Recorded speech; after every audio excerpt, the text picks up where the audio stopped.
खुलुमबाय रायजोफोर दिनै मोनाबिलिनि खौराङाव बयखौ बरायनानै लाग्रोबाय। दासिमनि खौरांफोरा जाबाय।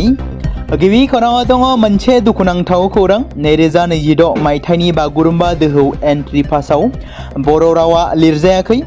बर' राव गैयैनि जाहोनाव दान्थे बिदान्थे सोमजिदों समाजारि बिजोङाव। दिनै मोनाबिलिनि समाव गुवाहाटी नोगोरमानि सर'सजाय स्टेडियामाव 10,000 बागुरुम्बा मोसानायखौ दिन्थिफुंगोन हादोरनि गाहाय मन्त्रि नरेन्द्र मदिनि सिगाङाव। शिल्पी दिवस सानाव आसाम सोरखारनि हारिमु बिफाननि बानजायनायाव बागुरुम्बा मोसानायखौ दिनै मुलुगनाङैनो गोसारहोगोन। नाथाय आसाम सोरखारनि लोगो अफिसियेल लेंगुवेज भारतनि 9थि सिडुलाव थिसनजानाय बर' रावखौ मेगा बागुरुम्बा मोसानायनि एन्ट्रि पासआव बेरखांनाय नुनो मोनाखै एबा लिरजायाखै। मख'नो गोनां बाथ्रादि आसाम सोरखारनि हारिमुआरि आयदा बिथोनगिरिजों दिहुनजानाय एन्ट्रि पासआव हाबाफारिनि मुंखौ असमिया हांखोजों लोगोसे इंराजि रावाव रोखायै लिरनाय नुनो मोन्दों। नाथाय बर' रावनि जेबो थान्दैथि गैया, जायनि थाखाय बर' रावनि गेजेराव गोबां जेंना सोमजिखांहोदों।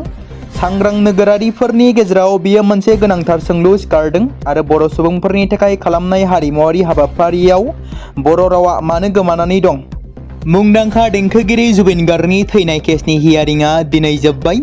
सोरखारि उखिला बिजिरसालियाव बाथ्रा दान्थेदोंमोन। बिजिरसालिया बेनि उननि हियारिंखौ फैगौ 22 जानुवारि खालाराव थि खालामदों। सिंगापुराव स्कुबा डाइभिं जाथायाव भारतनि बयजोंबो मोजां मोनजाग्रा रुंसारि जुबिन गार्गआ जिउ गोमादोंमोन। फारसेथिं अमृत प्रभा महन्तनि जामिननि आर'जलाइनि हियारिंआ सनिबारखालि जानो गोनांमोनब्लाबो बिजिरसालिया बेखौ 22 जानुवारि खालाराव दोनथ'दों। सिंगापुराव जुबिन गार्गनि जोबथा सावगारि बिनि सिगां बयबो बुंदों दि बियो बयखौबो मोनसे गोदान दावबायनायनि थाखाय नागारलांबाय। बिखा गिलिर आरो गाबख्रावनाय।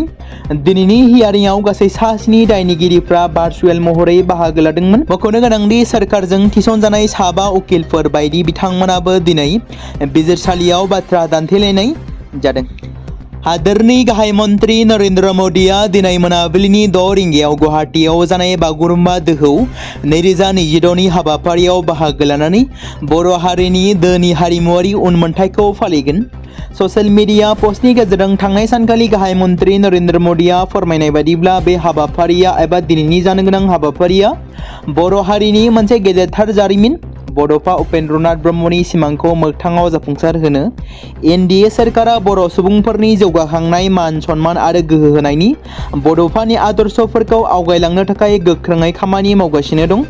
बे बाथ्राखौ बुंदों हादोरनि गाहाय मन्त्रि नरेन्द्र मदिया।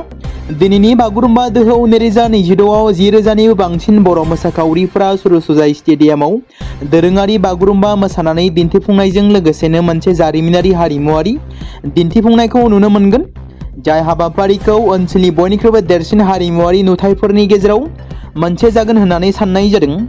बेराफारसेथिं दिनै गुवाहाटी नोगोरमायाव थानाय सर'सजाय स्टेडियामाव बर'नि 10,000 बागुरुम्बा दोहौ मोसानायाव गोबां मोसाखावरिफोरा हांखुर जानानै दं।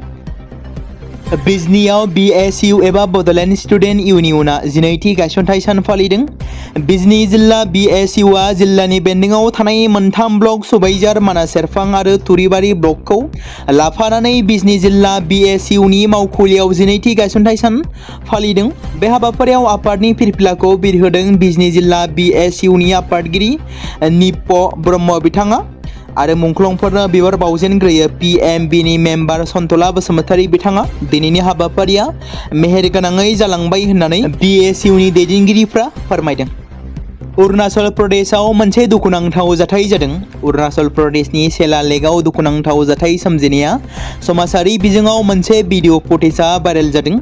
मख'नो गोनांदि मोनसे दुखुनांथाव जाथाया अरुणाचल प्रदेशआव जादों होननानै मिथिनो मोन्दों, जेराव 2 सुबुङा सेला लेकआव दावबायनाय समावनो बिलोनि दै सायाव बरफ खानानै थानायाव थांनाय समाव गोदोलांनानै दुखुनांथावै जिउ गोमायो। थैनाय 2 दावबायफैग्राफोरखौ केरेलानि महादेब आरो दिनु मुंनि होनना सिनायथि मोननाय जादों। बेखौ लानानै समाजारि बिजोङाव गोबां सावरायजानायखौ नुनो मोन्दों।